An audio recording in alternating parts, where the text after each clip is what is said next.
Opposition Keir Bodden said, "We chose this motion because the government did not have a plan for the Cayman Islands for the next 10 to 15 years. A national development plan was well overdue. If passed, the opposition hopes to have adequate foresight for the increasing population and, and continuous development, as well as the retention and expansion of local and international businesses to increase GDP. Maya Angelou once said, "In diversity, there is beauty and there is strength." This quote emphasizes the value of diversity and unity, which are essential elements in building resilience and transforming our commonwealth.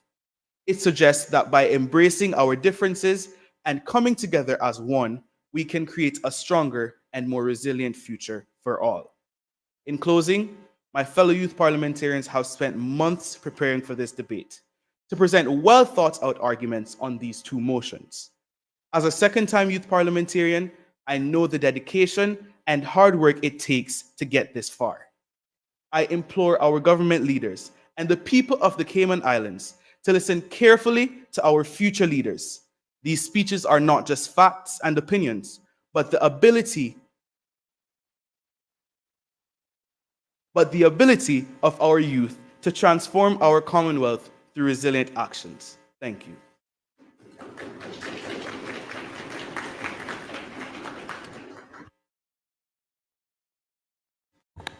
Other business. Private members' motions. Private members' motion number 1 of 2024, Immigration and Border Reform, to be moved by the elected member for Cayman Brac East. I recognize the elected member for Cayman Brac East.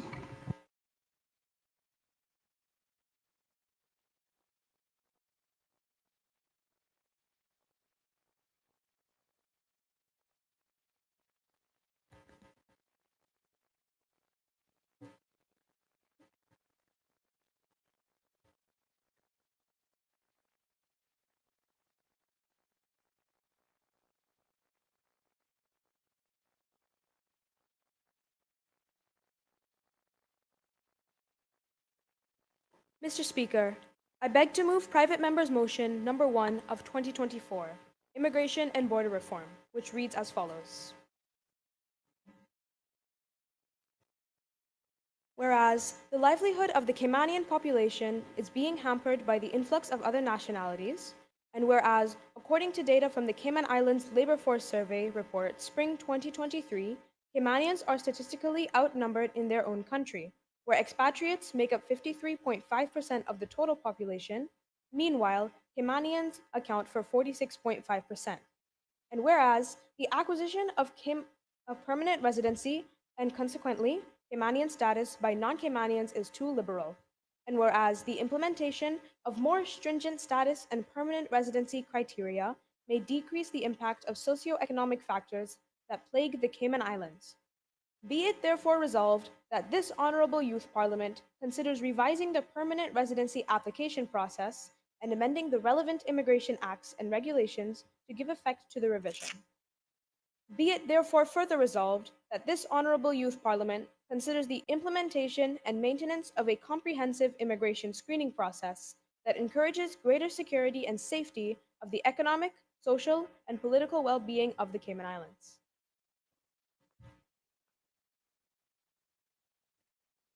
Private member's motion number 1 of 2024 has been duly moved. Is there a seconder to the motion? I recognize the elected member for West Bay Central. Mr. Speaker, I beg to second private member's motion number 1 of 2024. The motion has been duly passed and duly moved and seconded. Does the mover wish to speak thereto? I recognize the Honorable Premier. Mr. Speaker, I move a motion to suspend Standing Order 32-4. The question is that Standing Order 32-4 be suspended. All those in favor, please say aye. Aye. Those against, no. The ayes have it. Standing Order 32-4 has been suspended. I recognize the elected member for Cayman Brac East. Thank you, Mr. Speaker. Mr. Speaker, I felt compelled to bring this motion as it truly poses an issue today in our beloved Cayman Islands. Let's not beat around the bush. We are not discussing temporary work permits here. We're talking about permanent residency and Caymanian status. We've got a feast of benefits to offer: education, safety, healthcare, housing, the whole shebang. But here's the catch: too many mouths at the table means smaller slices for everyone. It's like trying to enjoy a glass of swanky with too much water.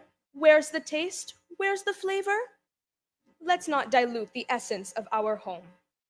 However, Mr. Speaker, the truth is, our nation is supported by the sweat, tears, and yes, the hard earned dollars of expatriates who bring their talents to our shores. Let's not confuse the issue at hand. We are not trying to play the role of the bouncer at the Cayman nightclub, setting a limit of the number of people allowed in. No, no. We are talking management, my friends. We are talking about quality over quantity. The backbone of our thriving economy is the hardworking expatriates who grace our islands, making significant contributions that elevate our nation. Let me make something crystal clear. We are not here to slap a cap on the number of folks coming to work in our paradise. No, sir. We are not playing gatekeeper. We are setting standards, raising the bar, and ensuring that the ones who stay here are for the long haul, not just a fleeting visit. Imagine, Mr. Speaker, we're Harvard, and we are not just accepting anyone. We are setting the bar high, maintaining the exclusivity that breeds brilliance. Because when we tighten the protocols, we are not just welcoming expats, we are welcoming the creme de la creme, the ones who will add that extra layer to our cultural mosaic. Now, let's get real about those points. The golden ticket to permanent residency. Mr. Speaker, 30 points for investing in local property or businesses? That's like getting a gold star for showing up? We are not handing out participation trophies here. We are building a nation. It's time to shake things up. Let's charge inactive landowners, make it mandatory in every real estate contract. Oh, and let's not forget to trim down those points for local investments. We're not handing out free passes to Caymanian paradise. Education, training, and experience, 25 points. History and culture test, a mere 20 points. Now, Mr. Speaker, isn't that a slap in the face of knowledge and cultural understanding? We are prioritizing deep pockets over deep minds.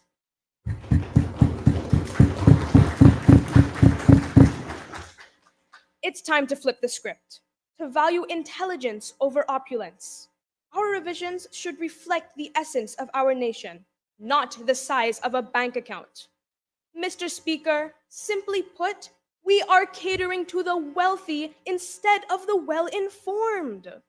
The considerations for permanent residency must be revised in order to ensure that a balanced judgment is given in regards to an expatriate wishing to reap the benefits of being a Caymanian. Mr. Speaker, that is why the passage of this motion is a necessity. We are looking out for our Caymanian population. That is the Parliament's duty, which includes that of the opposition. This is what we were elected to do. Dear members of this honorable youth parliament, we are not just proposing change, we are demanding it. Let's tear down the exploitability of our current system and build a fortress that safeguards the interests of our people. It's not a political game, it's the future of the Cayman Islands hanging in the balance. In conclusion, due to the exploitability of the point system and permanent residency application process, this Honorable Youth Parliament should revise the immigration policies and implement new measures that are comprehensive.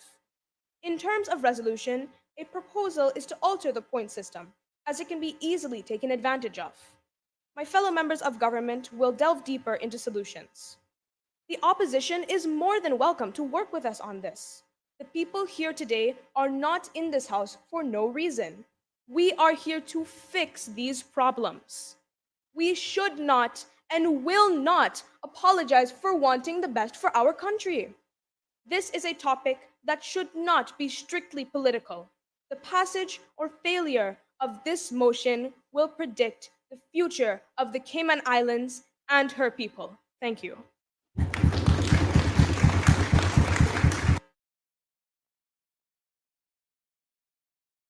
Does any other member wish to speak? Does any other? I recognize the Honorable Minister of Border Control, Labor and Culture.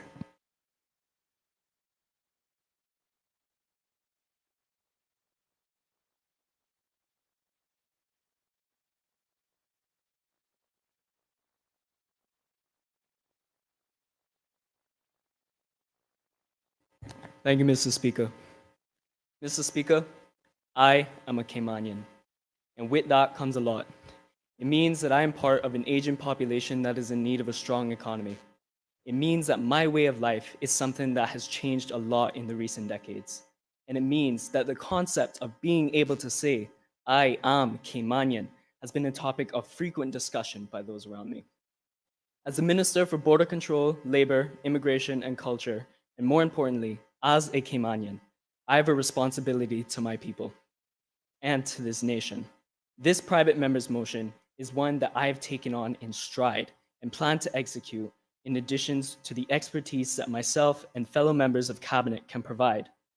We are not just talking about a debate point here, we are talking about the future of this country and our people. Mr. Speaker, being Caymanian means that dealing with the reality of an aging population is something that we must face. As a parliament, we must take action. We must adapt to the times rather than shutting out the possibility of change. We cannot close ourselves off. With the passing of this motion, Cayman will see a more refined immigration process. This will be present in the implementation of a comprehensive screening process for the islands, which manages who will come to work for this country, as well as a change in how we will decide who will gain Cayman status and PR.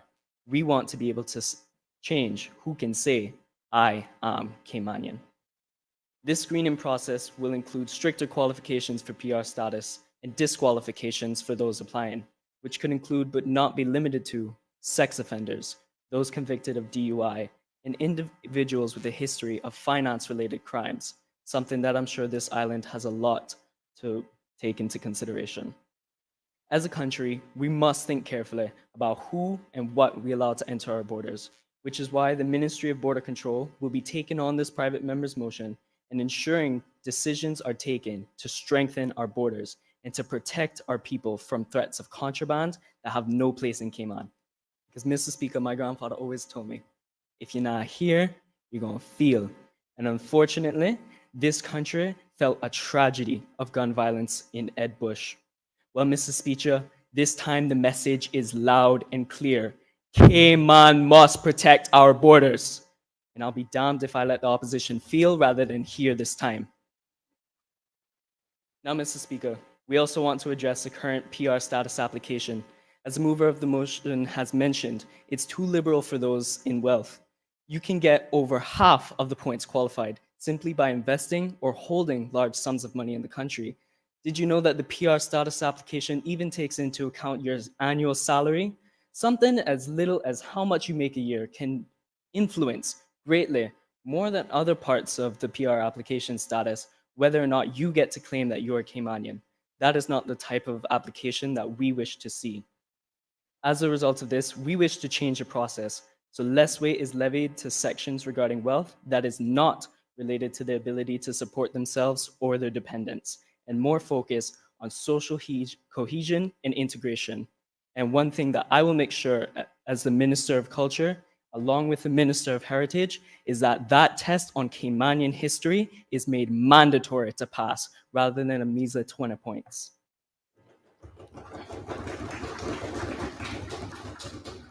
To ensure that the Caymanian identity is preserved by those wishing to gain PR and Caymanian status, I've discussed with the Honorable Minister of Heritage the implementation of a cultural literacy and integration program that will be adopted with the PR process.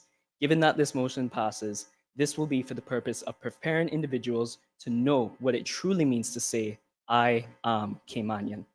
Though there may be a push to liberalize the Caymanian status process in light of recent statistics that have been pointed out by our motion, simply labeling more people as Caymanians will not solve our issue. It would be the same as seeing an issue with the crime rate and saying we must legalize more of these crimes being committed. This will not solve our problem, Mr. Speaker. We must give meaning to the phrase, I Caymanian. Economic protectionism is a method of going about the economy in which we will protect ourselves from foreign companies that have already had a chance to establish themselves in other places around the world and exist in other places around the world to ensure that the Caymanian economy stays strong. This same approach can be taken with our people, our culture, and identity by protecting it where it does not exist elsewhere. If I could ask for extra time. 30 seconds. Mr. Speaker, I stand before you today to ask for the passing of this motion. And I stand before the House of Parliament today to ask for the passing of this motion because we as a country must take charge and protect our borders. We as a country must make sure that we are sure of who can be Caymanian. We must be sure of who comes into this country, not just because I'm the Minister of Border Control that I am very invested in this, not just because I'm invested in the dealings of this country, but because I am Caymanian. Thank you.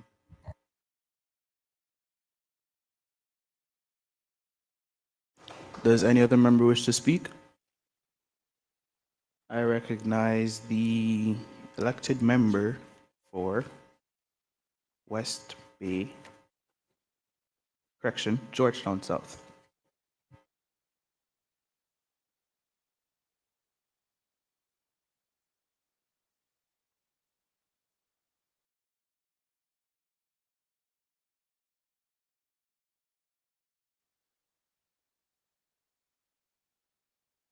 Thank you, Mr. Speaker.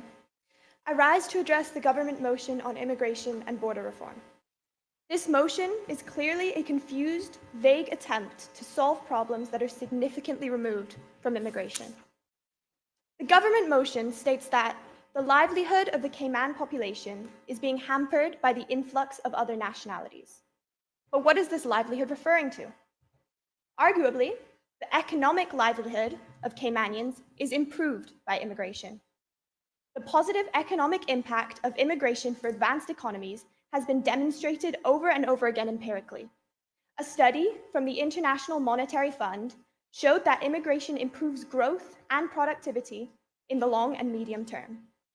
This is because native and immigrant workers bring a diverse set of skills to the labor market that complement each other.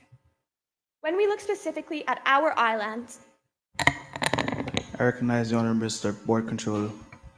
Point of order, Mr. Speaker. Relevance. The mover of our motion has already stated many of these things. I would like to ask the member to get on with their speech.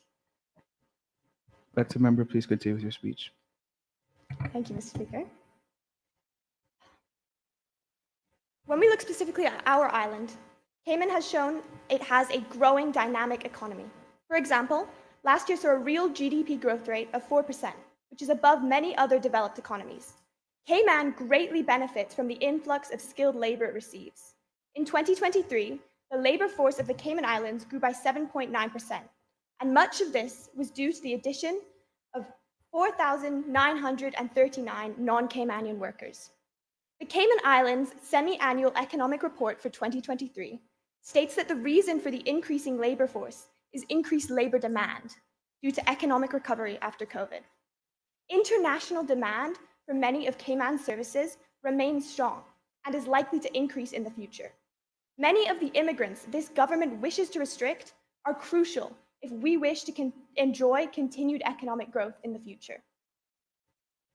Continued economic growth will benefit the livelihood of Caymanians by providing them with increased job opportunities, higher wages, and higher quality and variety of goods and services. Under the government's approach of decreasing quantity, some of the quality of the labor we enjoy will be lost. I recognize Mr. Board Control. Point of order, misleading the House. The mover of the motion specifically mentioned that the government does not wish to decrease quantity. I would like to ask the member to retract their statement. Please retract your statement, elected member. I retract my statement. May continue.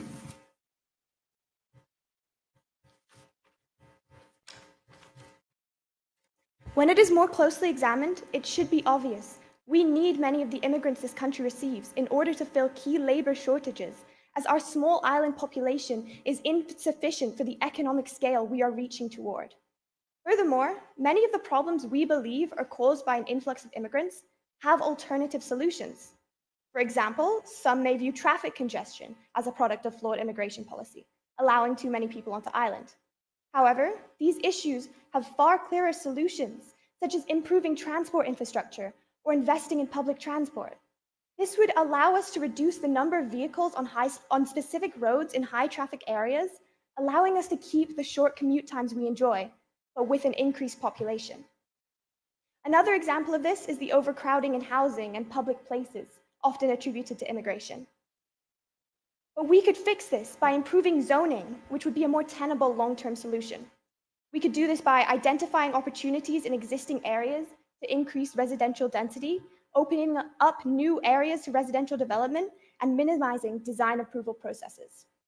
If we were to implement these solutions, it would allow us to accommodate a larger population while maintaining our high standards of living and economic growth. Is there anyone that would prefer to give up these standards of living through increasing the strictness of our border control system? Mr. Speaker, we cannot continue to blame all of our issues on immigration. For example, the gun violence previously mentioned cannot be solely attributed. I recognize the member for Cayman Brack East. Point of order relevance. I have already stated the benefits that expats bring to the country, and like my honorable minister has mentioned, we are not talking necessarily about decreasing the quantity. We are not blaming the expats for problems in our country. Honorable elected member, please continue your speech. It is time we take responsibility for our island's problems and embrace immigrants to work to a solution together. Overall, I hope I have provided this Parliament with alternative solutions and reasons we should reject this motion. The government has clearly failed to consider the true economic value of immigrants and the specifics involved in their zoning process or alternative solutions. While I acknowledge there are, of course, some issues present in our immigration system, this is not the solution we should gather behind, as implementing these proposals has a far greater potential to be harmful to Caymanians and immigrants alike by impacting their economic livelihood.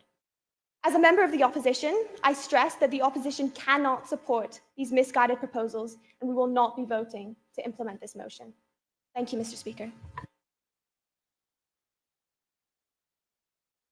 Does any other member wish to speak? I recognize the Honorable Premier.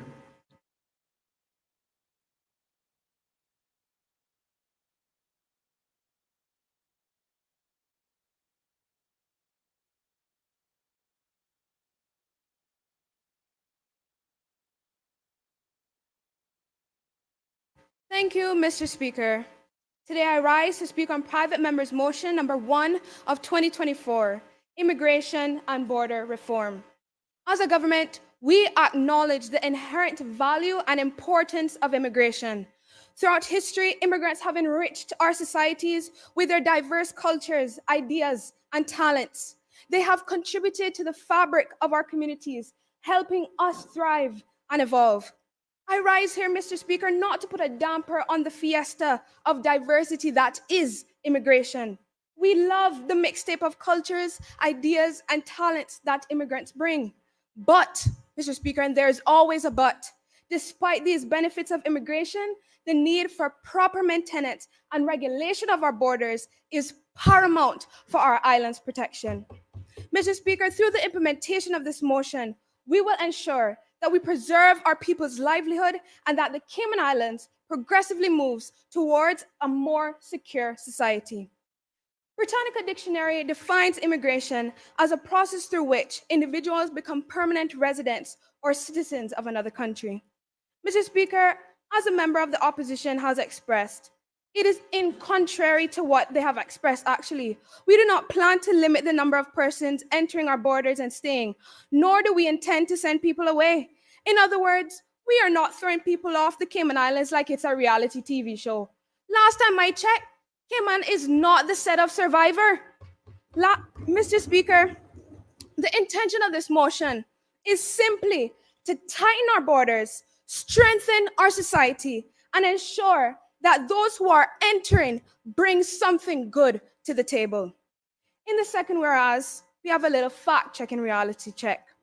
According to the Cayman Islands Labor Force Survey report, Cayman Islands are becoming an endangered species in their own habitat.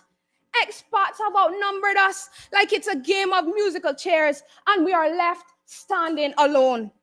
Mr. Speaker, through the implementation of stricter regulation, we can assure that though the percentage of Caymanians in comparison to expats may be small, and though it may not increase in the foreseeable future, we will ensure that the Caymanian population will remain the Caymanian population. Mr. Speaker, there should be no stigma around the fact that we want to tighten our borders, because at the end of the day, it is our responsibility as a government to ensure that our Caymanian population is maintained and safeguarded. We are not about exclusion. We are about quality control. As the premier of these islands, it is my responsibility to ensure that our people are safe, secure, and comfortable.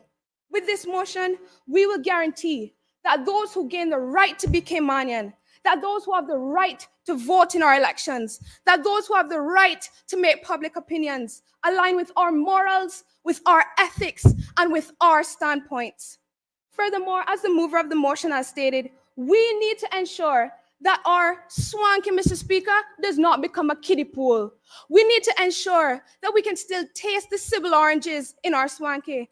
And the fact remains that if we let those outside of our population influence us too highly, we will end up with a Cayman that has lost its Caymanians. So, dear opposition, if you do not see the vision behind this motion, you might need a prescription for those vision problems. Maybe some Apple Vision Pros will help you get a glimpse of reality. Don't worry, all expenses on the government.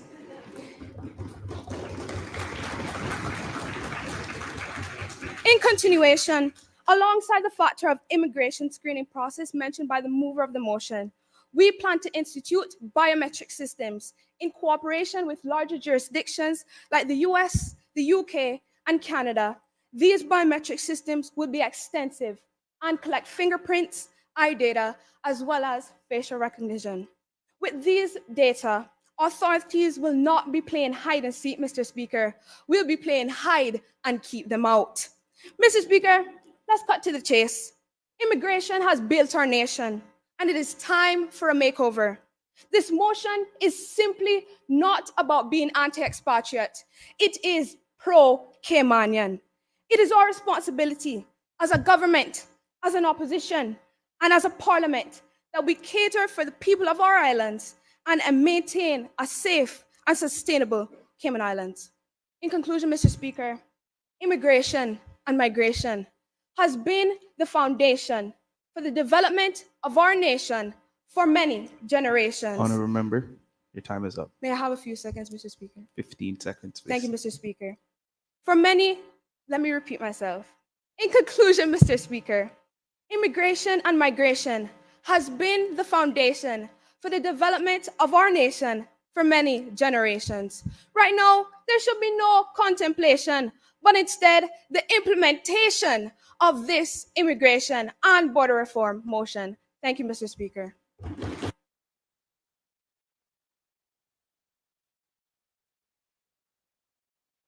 Does any other member wish to speak?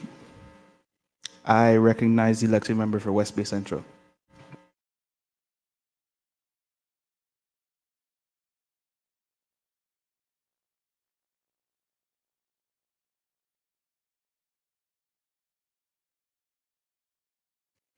Thank you, Mr. Speaker.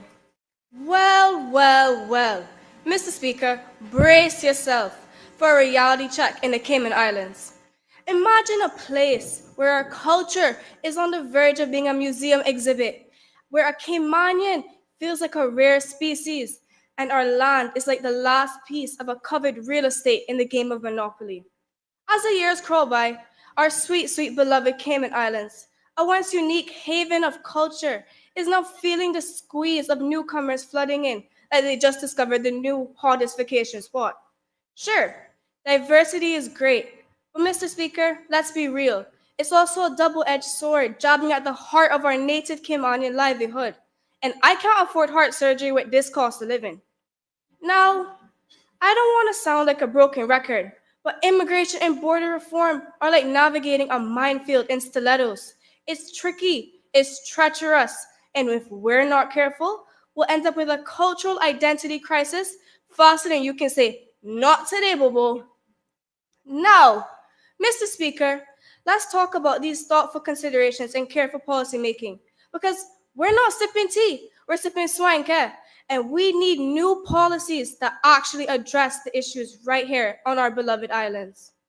Listen up, folks.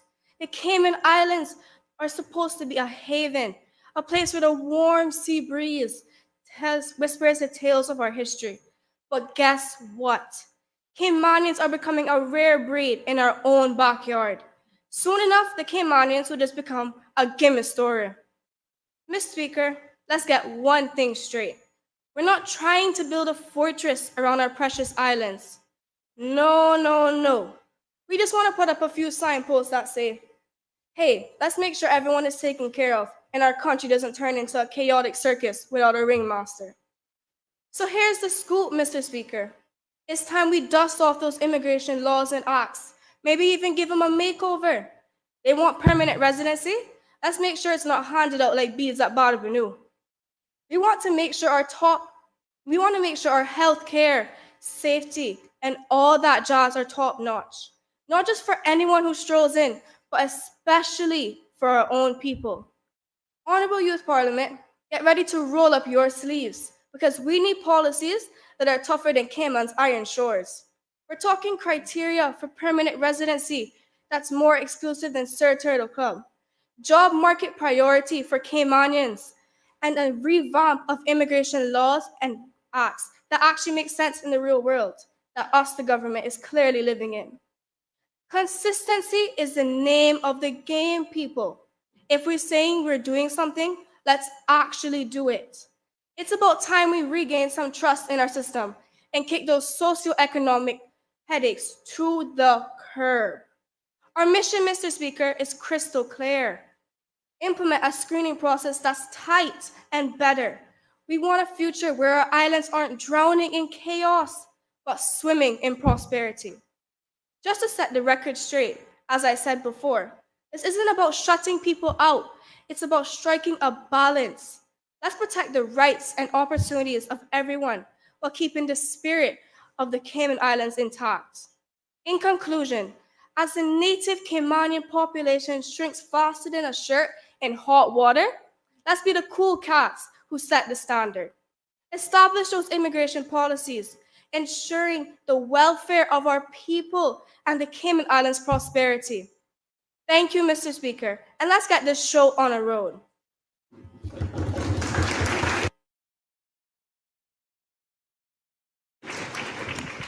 Does any other member wish to speak? Does any other member wish to speak? I recognize the Honorable Minister of Tourism and Ports.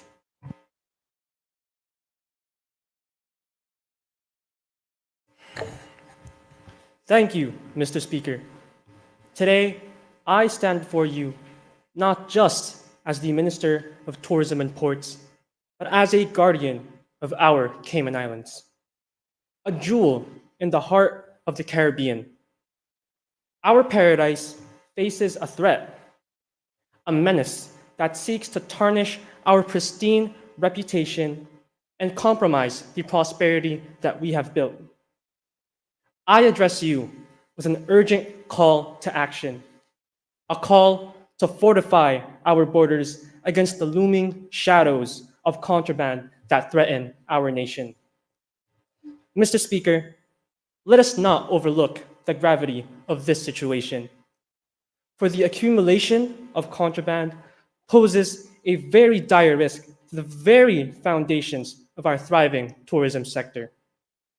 The Cayman Islands, a regional gem, must be safeguarded with an unyielding resolve.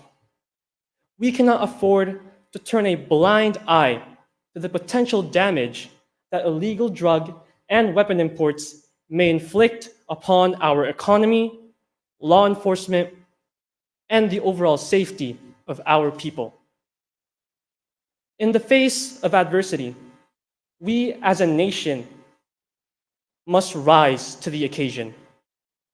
We must demand more than mere discussions and idle words. I propose, nay, I insist on the implementation of stricter, unyielding, and effective border control policies. Our goal is very clear: to protect the integrity of our beloved islands and maintain our prominence as a haven for tourists seeking both beauty and security. Recent incidents serve as stark reminders of the urgency of this matter. The Cayman Islands Coast Guard intercepted a commercial fishing vessel carrying cocaine, and a tragic shooting at the West Bay Ed Bush Stadium shook our community to its core. These events demand not just our attention, but our unwavering commitment to fortify our borders against such threats. I recognize the elected member for Georgetown South. Point of order, relevance. This is not speaking on the motion.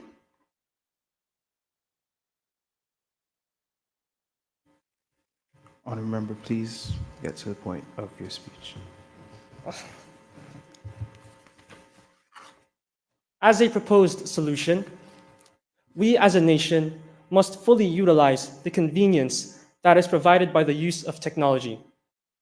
We can potentially strengthen the security of our borders through means using advanced technological devices such as high-tech drones, mass radar systems, surveillance towers, and a systematic rotation focusing on security tags, in which the capacity and effectiveness of our borders would be heightened. Mr. Speaker, let us not wait for more incidents to define our response. The tourism industry, a pillar of our economy, must not suffer due to a lack of action on our part. Our reputation as a safe and welcoming destination must be preserved at all costs. We cannot allow our streets, known for their safety, to become tainted with the shadows of danger. Mr. Speaker, this motion is not just a bureaucratic formality. It is our shield against the encroaching storm. We must unite, not just as policymakers, but as guardians of our nation's dependability, security, and profitability. Our response to this motion will determine the fate of our beloved island, its image, and its economy. In closing, Mr. Speaker, let us not underestimate the power of our collective action. The Cayman Islands deserve nothing less than the strongest measures to safeguard our future. It is time to act decisively, to fortify our borders, and to declare to the world that we are a force to be reckoned with. Our paradise will remain unblemished, our tourism industry robust, and our people secure. Thank you, Mr. Speaker.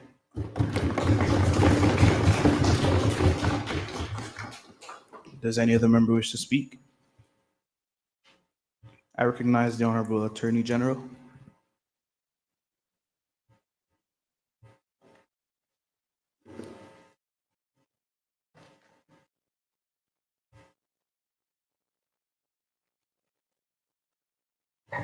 Ladies and gentlemen, esteemed members of this August Assembly, thank you, Mr. Speaker, for the opportunity to address this motion with the gravitas it deserves.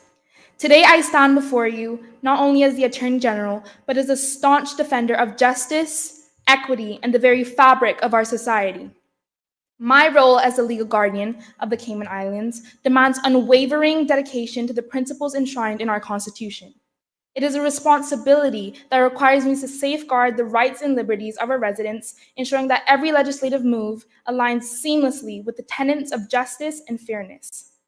The motion we scrutinize today proposes a revision to the procedure governing applications for permanent residency from individuals who have long been woven into the tapestry of the Cayman Islands. Now, let's dissect this proposal with the precision it merits. The current process mandates applicants to navigate a labyrinth point system, an intricate web that separates the worthy from the rest. It's a bureaucratic ballet where individuals must pirouette through paperwork and documentation to prove their merit for permanent residency. This in itself is a dance of precision and to some extent a cut and dry process. However, the proposed amendment threatens to turn this intricate dance into a Herculean feat. It appears to tighten the noose around the necks of those seeking permanency, making it an even more daunting task to accumulate the necessary points. This, Mr. Speaker, raises concerns about the fairness of the proposed changes and their potential impact on individuals striving to establish roots in our beloved Cayman Islands. Let us not forget the ramifications of Section 37.3 of the Immigration Act, a provision that, when wielded without discretion, compels individuals falling short of 110 points to bid adieu to our shores for at least a year. The harsh reality is that this provision, while seemingly straightforward, disrupts the fundamental rights to family and private life for those with ties to our community. D. Souza and Bure versus the Immigration Appeals Tribunal and Ian Fernando Ellington versus the Chief Immigration Officer of the Cayman Islands are not merely legal jargon. They are real-life instances that spotlight the urgency of addressing this conundrum. These cases serve as testament to the fact that we are not dealing with an abstract dilemma, but a pressing, tangible issue that warrants our immediate attention. Our Constitution, the cornerstone of our democratic values, explicitly demands the government to respect every person's private and family life under Section 9. It is imperative, Mr. Speaker, that we uphold this constitutional imperative when considering applications for permanent residency. Failure to do so not only jeopardizes the integrity of our legal system, but also infringes upon the very rights we hold dear. In response to this challenge, I have presented the Cabinet with a solution, a measured approach that seeks to infuse fairness into our decision-making processes. This solution, in the form of a two-stage consideration, compels WORC to engage Section 9 of the Constitution before rendering decisions on residency applications. Let it be known that this proposed solution is not an encroachment upon the legal guidelines that govern our nation. It is, in fact, a constitutional imperative, a call to action to rectify an existing flaw in our system. The integration of Section 9 into the decision-making process is not a legal nuance. It is a safeguard against potential legal challenges that may arise should this vital consideration be neglected. In conclusion, Mr. Speaker, let us be mindful of the delicate balance we must strike. While safeguarding the integrity of our immigration system, we must also ensure that the rights and freedoms of those securing permanency in our beloved Cayman Islands are preserved. It is my sincere hope that the government takes heed of the impassioned plea and acts judiciously in amending the Immigration Act to reflect the constitutional values. Thank you, Mr. Speaker.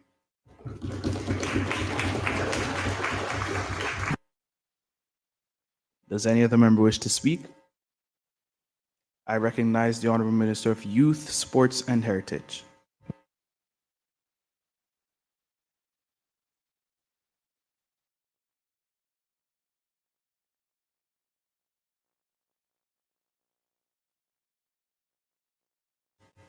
Good morning, Mr. Speaker.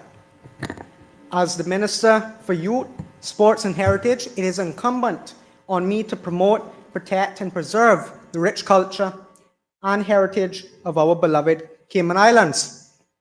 Immigration security is essential for safeguarding our cultural identity and sense of community.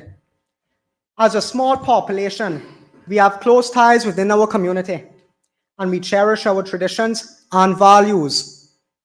Our faith in God and traditional Christian values keep us grounded as chaos ensues globally. It is true that we have seen growth and prosperity. Many people consider the Cayman Islands the most affluent of the Caribbean nations. It is also true that we have welcomed people from all over the world to join our workforce. However, we have seen a sharp increase in our population, which is unsustainable. Now that our people are upskilled and our youth are leaving Cayman with international qualifications and global experience, we need to better regulate the granting of permanent residency and Caymanian status to encourage them to stay and work here. For our first generation Caymanians and work permit holders, we must implement measures to embrace them into our community and encourage more integration and stronger connections with our multi-generational Caymanians. They must be encouraged to learn about our culture and heritage. Mr. Speaker, What does Cayman as a country stand for? What do we as a people stand for? What are the values that we Caymanians hold dear and wish to uphold?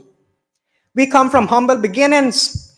When I think of my Caymanian values instilled in me by my mummy, my grandfather, and my 103-year-old great-grandfather, Grandfather Riley, who is truly Cayman kind and who shares the teachings of heritage with me, which I intend to pass on to my children and grandchildren. Mr. Speaker, if the rapid rate of immigration continues into our islands without proper regulation, we will see a strain in our basic needs and we will lose our old ways and traditions. Let's embrace our heritage and not let it be watered down. Not today, Bobo.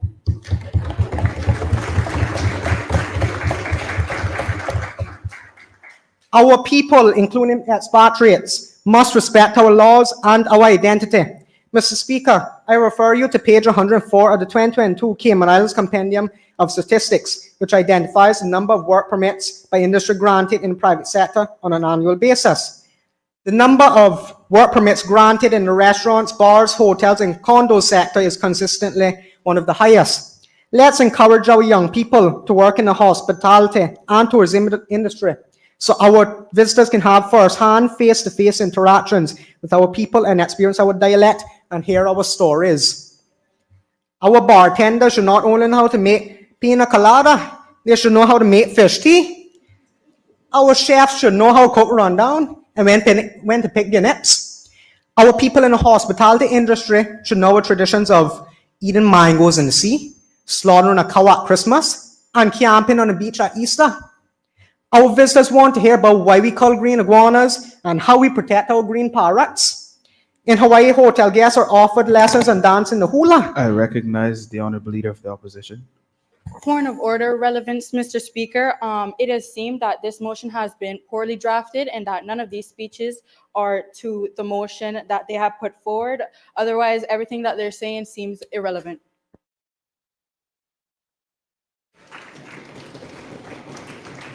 I recognize the Honorable Minister of Border Control. Thank you, Mr. Speaker. If the honorable member would kindly note that it reads private member's motion on the presentation of the motion. As we have discussed multiple times, these are implementations that our ministers have worked with the passer of this motion and plan to implement if this motion passes. As yes, it is her motion, but this is our government. Thank you.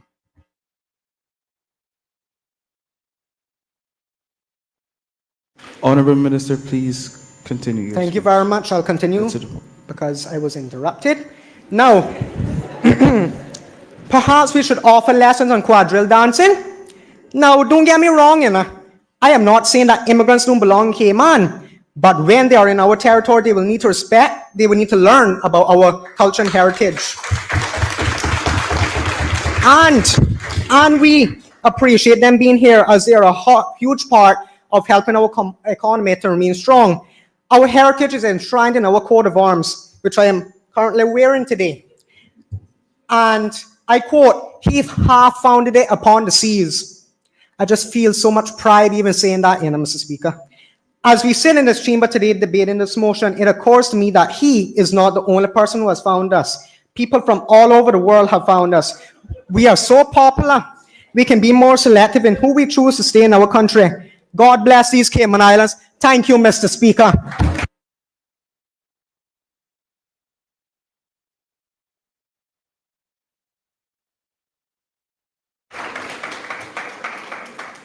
Does any other member wish to speak?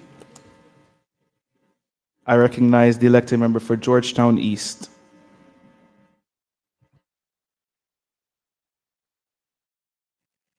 Oh, Mr. Speaker, where do I begin with this government motion?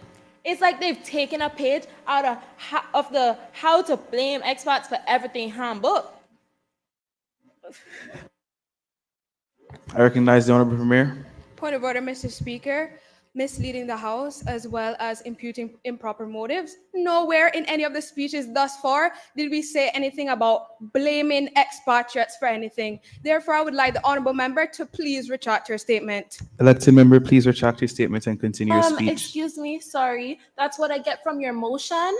Probably you guys should have put that in there Elected for us member, to understand better. elected member, please continue your speech. Thank you. I half expected. Let me repeat my sentence. Sorry. It's like they've taken a page from the How to Blame Experts Elected for Everything member, handbook. elected member, please retract your statement and continue Okay, your speech. retracted. I half expected a magician to pull a rabbit out of a hat with a sign that says, "Expats are the problem." But alas, it seems the government has settled for a poorly thought out immigration reform instead. Now, I don't want to burst anyone's bubble, but are we seriously going to pretend that our Caymanian workforce is turning down job offers because they're too good for them? It's not a case of dodging bullets. It's more like dodging responsibilities. Let's stop playing the blame game and start looking at the mirror, shall we? And don't even get me started on the conspiracy theory that expats are snatching up Caymanian jobs. Maybe, just maybe, those jobs are being avoided for reasons we'd rather not admit. Lack of qualifications, a sprinkle of entitlement, dodging responsibilities. Let's stop playing the blame game and start looking in the mirror, Elected shall member, we? please stop imputing improper motives and continue your speech. Maybe, just maybe, those jobs are being avoided. Let's not blame others for our own shortcomings. Now I get it. The government is proposing this grand immigration screening process that ensures the economic, social, and political well-being of the Cayman Islands. But hold on. Are they subtly suggesting our current screening process is as effective as a chocolate teapot? Even if we implement their so-called comprehensive process, there's no guarantee it will magically transform our islands into a utopia. Let's not kid ourselves. Mr. Speaker, I know you want to laugh, especially after seeing this whole notion of a comprehensive immigration screening process. Please, it's like putting a band-aid on a broken leg. Are we trying to make it seem like our current system is as effective as our traffic management? Newsflash, it's not. And this motion isn't going to fix it. I love the audacity of implying that expats are the root of our problems. Oh no, it Elected couldn't. member,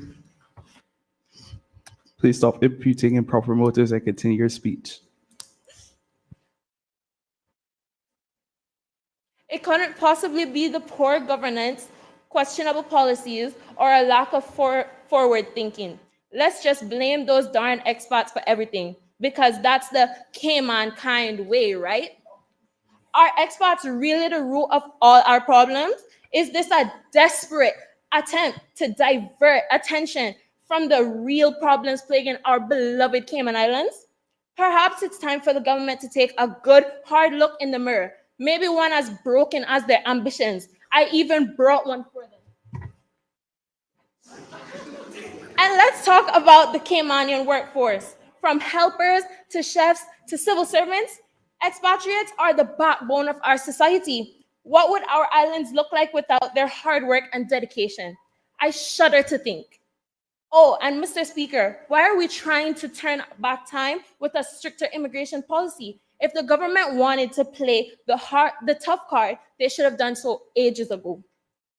Are they living in some alternate reality where implementing ridiculous changes now is a stroke of genius? I wonder. No. I ask? No. I challenge the government to answer why, in our economic advantageous position, we're trying to fix something that simply isn't broken. We're a tourist haven and a financial hub. Why jeopardize that? Let's not take cues from Bermuda and their stringent policies, which, surprise, surprise, didn't really solve their problems.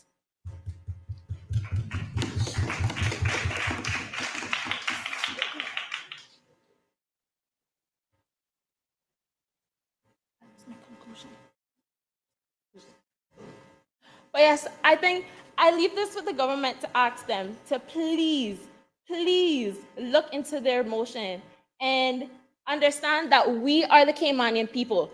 Us and we all need to come together as one to know that this is our Cayman Islands and we need to work together to fix any problems that you are supposedly saying is here. Thank you, Mr. Speaker. Does any other member wish to speak? I recognize the Honorable Minister of Health, Wellness, and Home Affairs. Thank you, Mr. Speaker.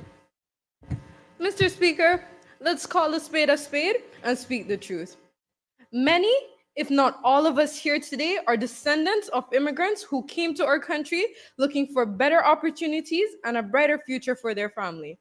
Whether we came on boat with Columbus in 1503 or on Cayman Airways in 2003, this House of Parliament was a house fully made up by immigrants. While immigration has undoubtedly brought many benefits, we cannot ignore the need for security measures to protect our communities. For small communities, stability and order are crucial for the survival. After all, we are our brother's keepers. Implementing immigration security measures will help us not only identify potential threats, Mr. Speaker, it will also ensure that only those who will contribute positively to our society are allowed in. Did the opposition hear me? I said positively. Now, while this may not reverse the issue of overpopulation, this will inevitably I increase. recognize the Honorable of the Opposition. Point of elucidation. Do you give way? I accept.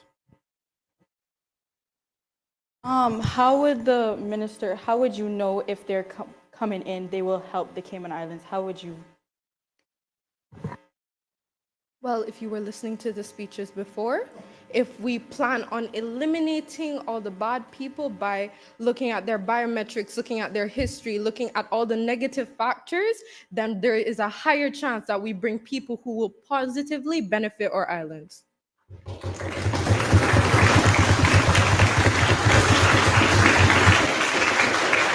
I recognize the Honorable of the Opposition. But Mr. Speaker, Raise another point of elucidation. point of elucidation. Well, it's a Follow up? Follow up? Okay, continue. If the lose my train of thought. Just I'm so sorry. Continue your speech. This government wants quality over quantity. And I want to leave this house with my Caymanian people saying, well done. After all, I am the Minister of Wellness. Mr. Speaker, quite frankly, we have neglected our responsibility to provide security for our islands, which can change and damage our reputation. And as I said before, let's call a spade a spade. Therefore, as a matter of fact, we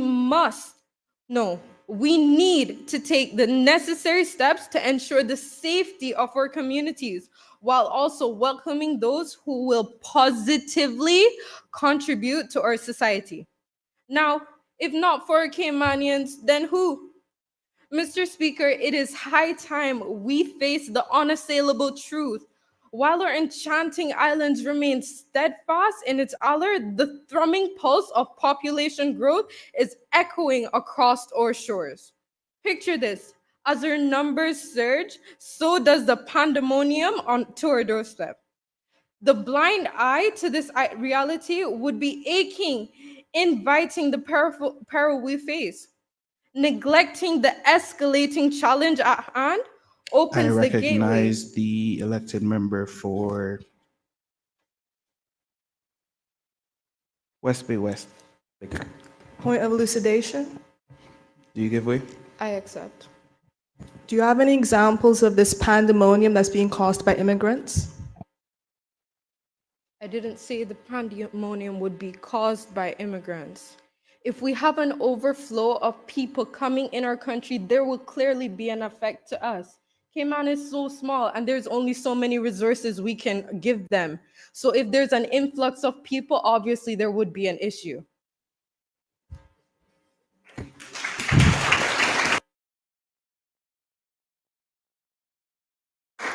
Do you have any evidence of this influx of the problems of there being too many people? Yes, I do. I actually have this paper from the labor force survey showing that immigrants or expats overpower Caymanians by far.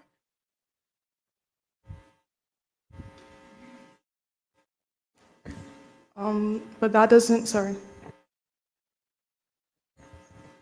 That doesn't, oh, it needs to be.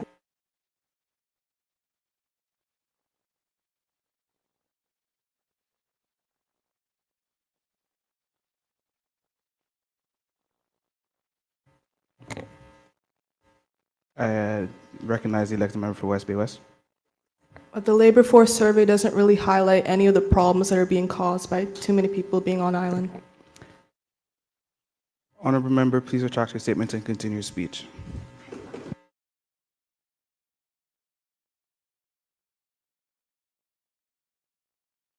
Neglecting the escalating challenge at hand opens the gateway for nefarious elements to breach our sanctuary. Imagine the chaos, the mayhem, the death rate, and my grandmother's blood pressure going through the roof. Simply, I can't let that happen. After all, I am also the Minister of Health. Mr. Speaker, it is a scenario we cannot afford to entertain. There's no Ministry of Entertainment, unless that's what the opposition wants to call themselves now.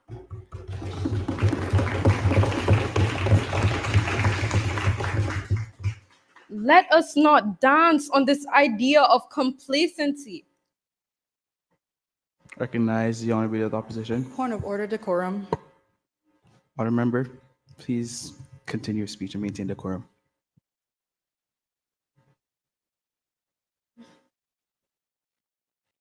Let's not dance on this idea of complacency. The stakes are too high and our responsibilities are too great. Ladies and gentlemen, let's cut to the chase, shall we? As Minister of Home Affairs, I have some news for you that will even make Cayman Road shocked. The influx of other nationalities has stirred the pot and spice levels are reaching Caymanian kitchens. According to the last Labor Force survey report, it is not just a gentle dash of diversity, it's a full-blown flavor takeover, with expatriates claiming 53.5% of the spotlight. Now, I'm all for a global survey, but when it comes on to the home team being down by 46.5%, it's time to rethink the recipe. The permanent residency pathway seems to have become a bit of a red carpet gala for everyone and anyone to walk in. So perhaps it's time to tighten up the ropes. Mr. Speaker, this is not a rejection of diversity. It is a celebration of our unique identity and a commitment to safeguarding the prosperity of our people. Let this youth parliament stand as a beacon of progress, advocating for Cayman Islands, where every resident contributes to the rich culture of our nation while preserving the essence of what makes us Caymanian. As I open my speech with this, I will now close with this. Mr. Speaker, let's call a spade and speak the truth. Thank you.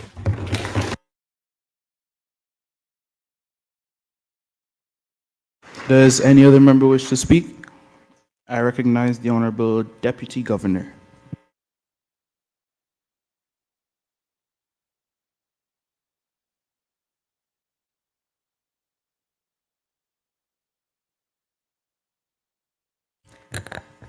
Thank you, Mr. Speaker.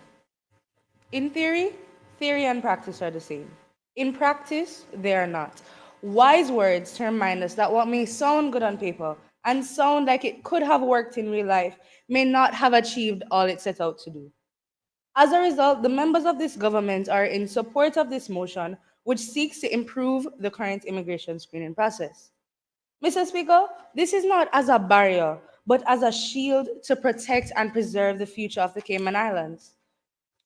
Now, Mr. Speaker, let's not get it twisted and let us dispel this notion that the aim of this motion is to discourage immigration altogether. Mr. Speaker, we cannot shoot ourselves in the foot by scaring away our labor force. And as the Deputy Governor, the civil servants are my constitutional responsibility. And Mr. Speaker, they come in all shapes, all sizes, and all nationalities. It is my job to ensure that they're protected. Now, the majority of the civil service is made up of Caymanians, But we must not fail to acknowledge the significant contributions of our non Caymanian counterparts, especially when considering areas such as national security and education. Now, overly stringent measures risk losing some of our finest workers, and I know the government agrees that this is a gamble we could not afford. With this being said, the reformed immigration system that the government is proposing must be delicately enforced, ensuring it does not compromise our national security, education system, or the well being of our civil servants.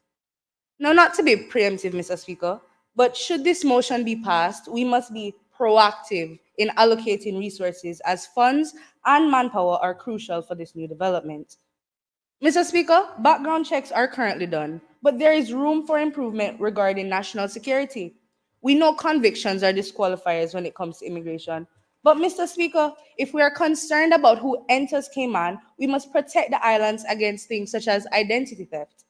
I believe the Premier's mention of biometrics is an excellent step forward. Let us work to up our game on identity security by identifying and authenticating individuals in a fast and reliable way. Now, chief officers and I have been exploring the possibility of implementing biometrics, and we are willing to support the government. The first step is making sure we have the necessary skills to be able to implement these policies. Countries such as Australia down under and Canada up yonder, and even the UK work together on biometric data sharing. In the Cayman Islands, we have a world class civil service, so we too can and need to be involved in collaborative undertakings to ensure our country is safe. Now, Mr. Speaker, this is not just a suggestion, it is a necessity. Our world class civil service is ready to adapt, but this demands data management experts and specialized training, a commitment the government is willing to make. Now, Mr. Speaker, let us briefly address border control. This is a crucial facet of our national security. Embracing technology in the form of unmanned aerial vehicles, which are essentially drones, is a big step. They will be able to cruise skies, analyze footage, especially over our seas, which we know are big issues, Mr. Speaker, and it will be able to flag anything fishy. Now, Mr. Speaker, I have been in dialogue with the Minister of Border Control regarding this possible development. Drones flying remotely will offer real time surveillance, augmenting the exceptional work by our criminal task force. Now, in closing, Mr. Speaker, I am wholeheartedly prepared to work with the members of government in whatever beneficial decision they make. The civil service is prepared to increase efficiency, prepared to mobilize, and prepared to adapt should this motion be passed. Mr. Speaker, I pledge the unwavering support of the civil service to turn this theory into effective practice. Now let us work together to secure our borders, strengthen our immigration system, and ensure a fortified and prosperous future for the Cayman Islands. Thank you, Mr. Speaker. Does any other member wish to speak? I recognize the elected member for West Bay West.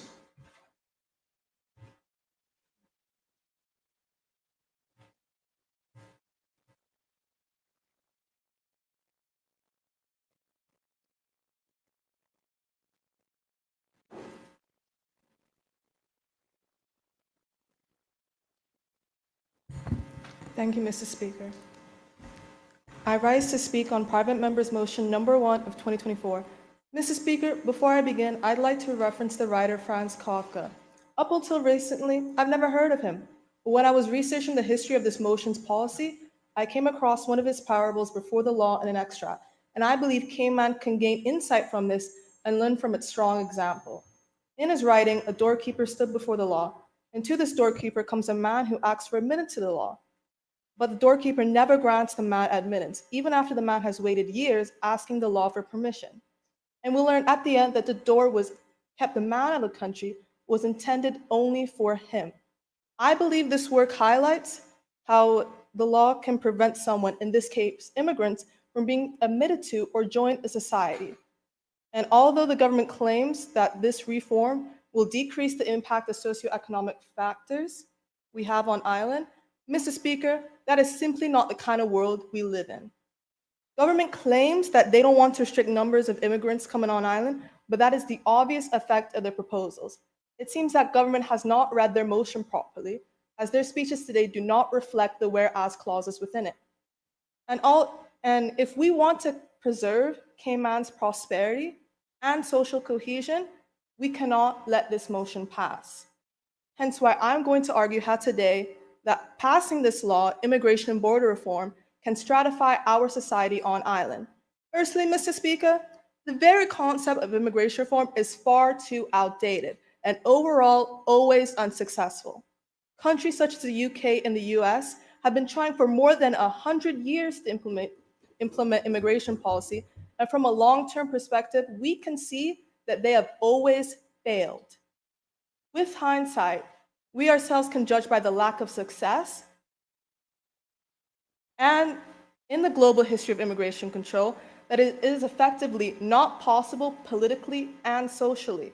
In the past, politically, immigration reform has been used to diminish the worth of migrants and to alienate them from their local society. For example, in 1905, the UK passed the Aliens Act, and that is its real title, the Aliens Act, where immigrants who were declared undesirable were prevented from immigrating to the UK. Mr. Speaker, this is not the type of message we want to put forward as an island.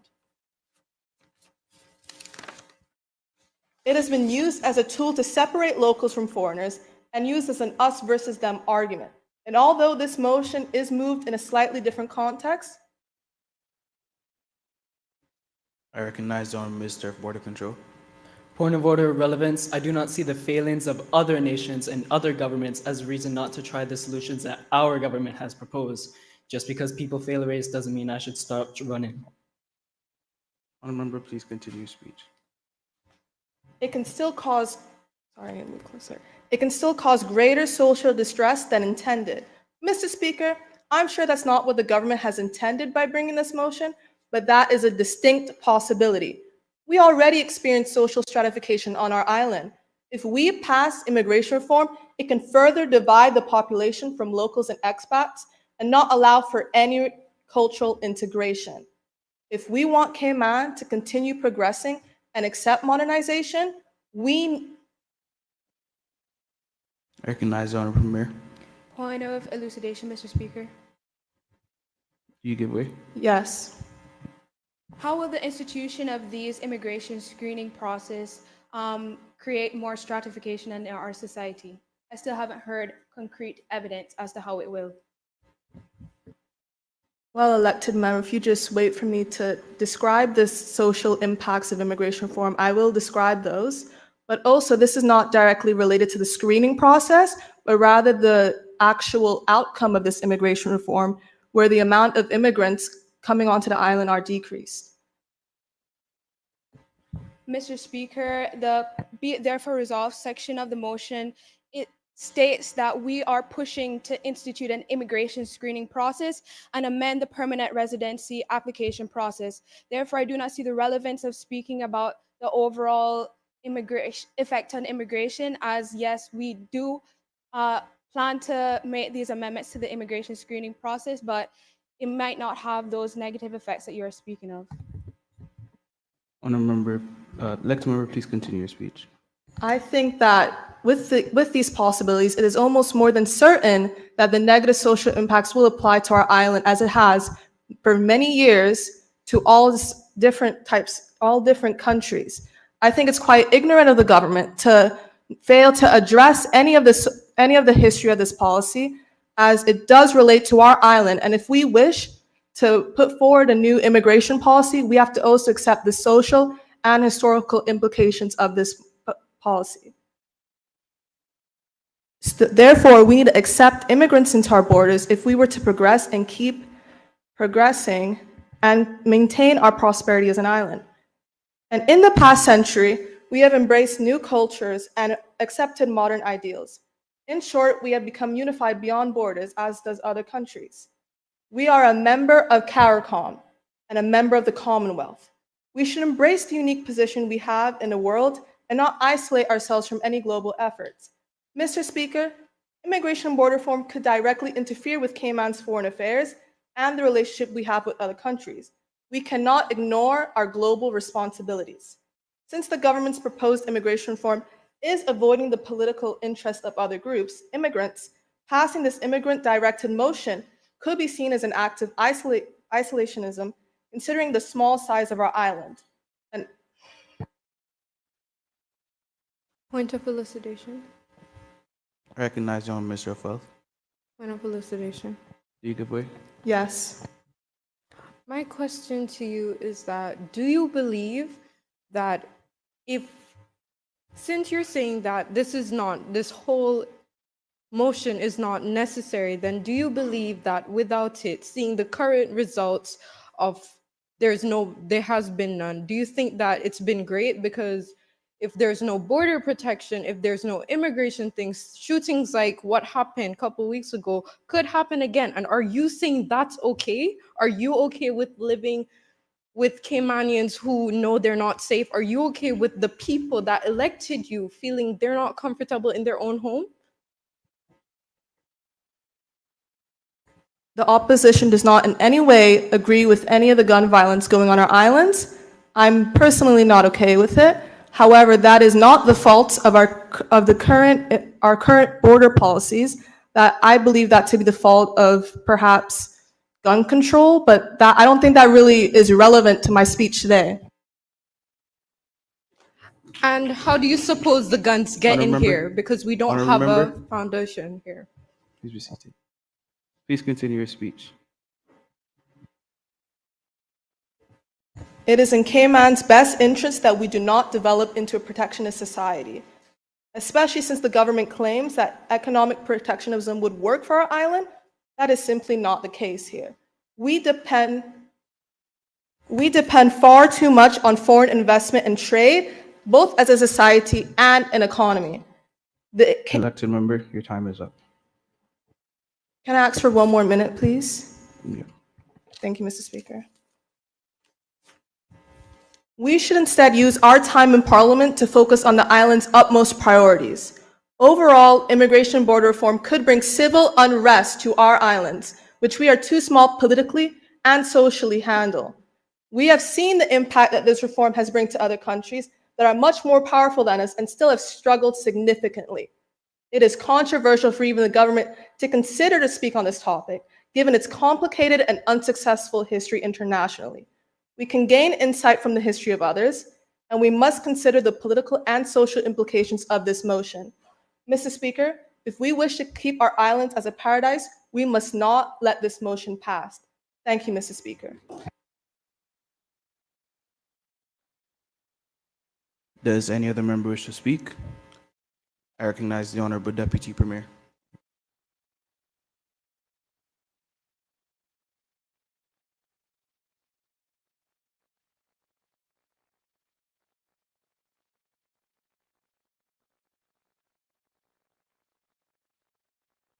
Thank you, Mr. Speaker. Mr. Speaker, it makes total sense that the opposition would use a lack of success as an argument in their speech, because who better knows that than them? This government, on the other hand, Mr. Speaker, we know about success, and I'm sure the opposition should know that themselves. As the Minister of Financial Services, Commerce, Investments, Innovation, and Social Development, it is with great conviction that I endorse this motion. Mr. Speaker, allow me to articulate the essence of our collective vision. Our commitment is not a declaration of isolation, but a testament of our resolve in sculpting a society that thrives on diversity, innovation, and prosperity. We acknowledge the enriching tapestry woven by varied perspectives and talents, but understand the necessity of ensuring that those who enter our shores are equipped to be architects of positive change within our community.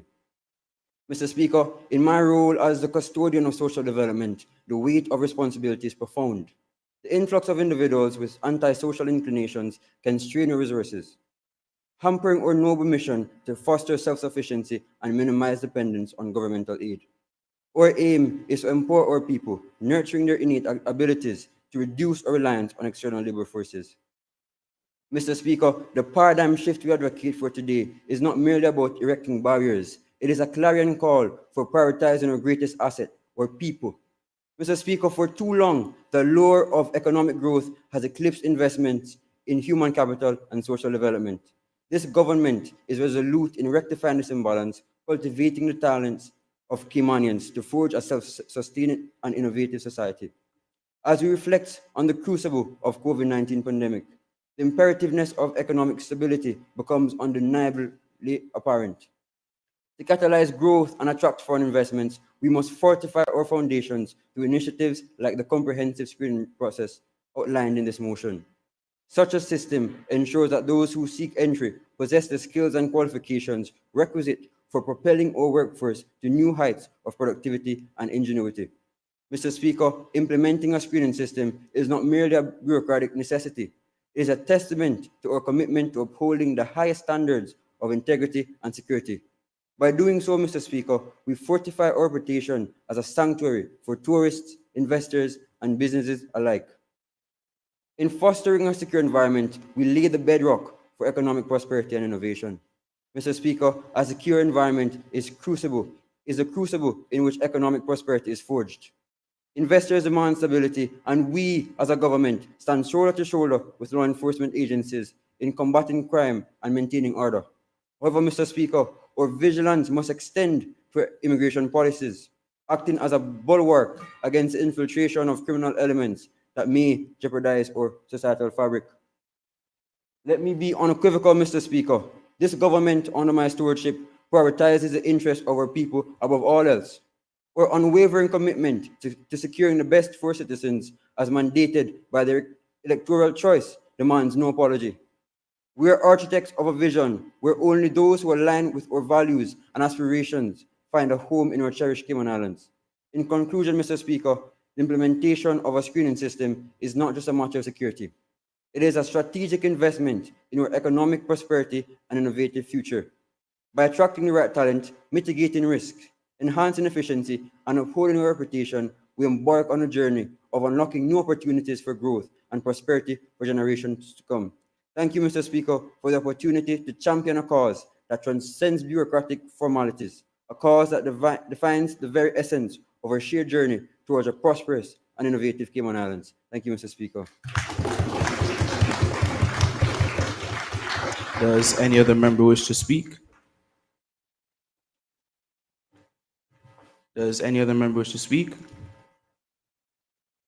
Does any other member wish to speak? If no other member wishes to speak, I will call on the mover of the motion to exercise her right of reply.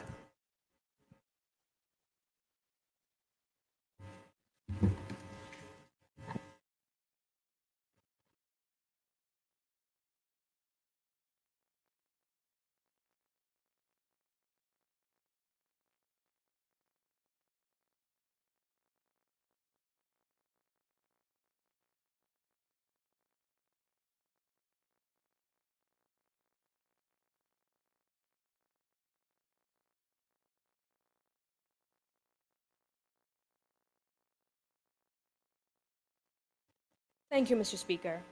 Mr. Speaker, like I and the members of government have stated repeatedly, this motion is about altering and strengthening the regulations for an expatriate to gain permanent residency and therefore become a Caymanian.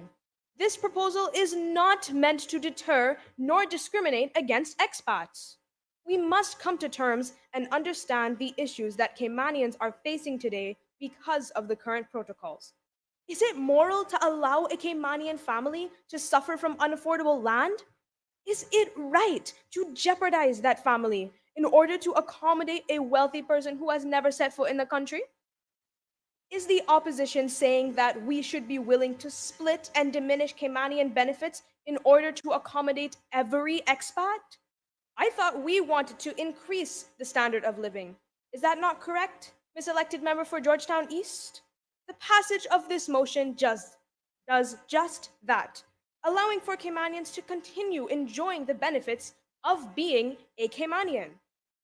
For the elected member for Georgetown East saying that we are trying to fix something that isn't broken, should we just wait for a child to bust his head open while riding a bicycle instead of giving him a helmet?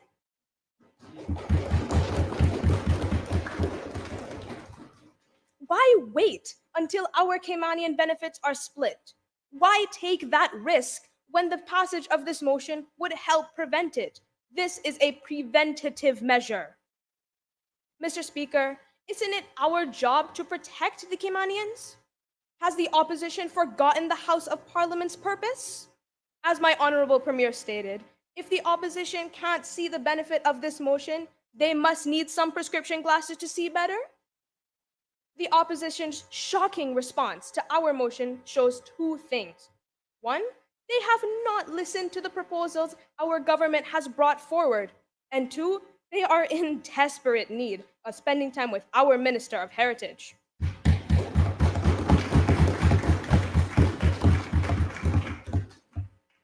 Many solutions have been considered and stated by me and my fellow members of government. The alteration of factor criteria and points awarded, the introduction of various technologically forward biometric methods, and cultural assimilation programs would allow us to take a step forward to preventing this issue. Mr. Speaker, I am Caymanian. You are Caymanian. We are Caymanians. It is not just a title.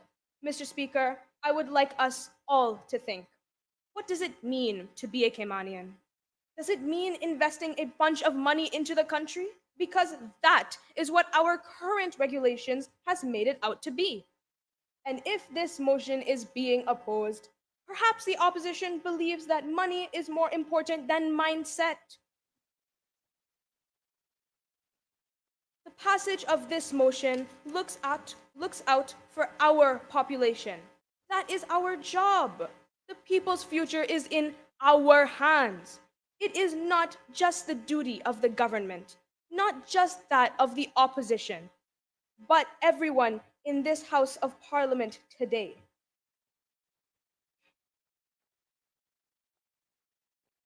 Additionally, I would like to point out something else that the opposition members have implied. They are implying that the government is playing the blame game. Where in our motion or speeches have we said such things? We are here to protect the Caymanians and to stand by our name, to stand by our title, to stand by our country. We are here to assist, support, and protect our people. We must work together to go through with this motion. Mr. Speaker, the opposition seems frankly confused. Nowhere in the motion did the government state that they were playing the blame game with expats, which is what I just stated earlier. We simply want to tighten and strengthen our borders. Mr. Speaker, in conclusion, I will leave you with this line. We are not against the expatriates. We are for the Caymanians. Thank you.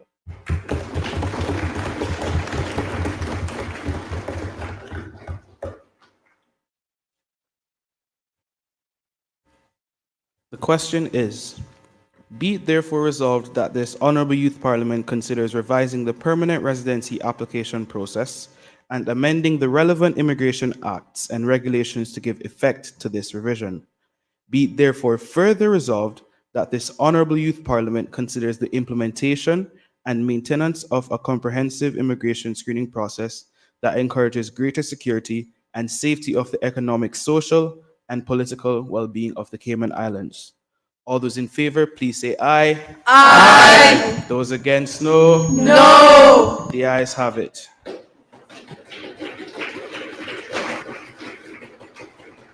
Private Members Motion number 1 of 2024, Immigration and Border Control, is duly passed.